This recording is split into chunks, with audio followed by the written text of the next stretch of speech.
Maswerteng hapon po mga ka-STL. Narito na po ang resulta ng STL Pampanga para sa araw na to, second draw.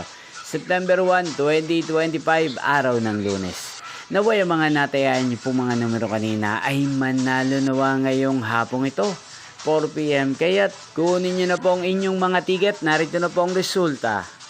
Ang mga numerong nanalo sa STL Pampanga ngayong hapong ito, September 1, 2025, 4 PM. Second draw result 20 at 28. In exact order. Again, 20 at 28. At ngayong hapong ito sa STL Pampanga, atin pong i-shoutout si Kuya Lloyd ng Pampanga. Shoutout po sa inyo Kuya Lloyd, sana po ay nasa mabuti kayong kalagayan. Inyo pong napanood ang resulta ng STL Pampanga sa channel na to, Roderick Hernandez TV. Magkita-kita pong muli tayo mamayang 8 PM para sa third draw result ng STL Pampanga.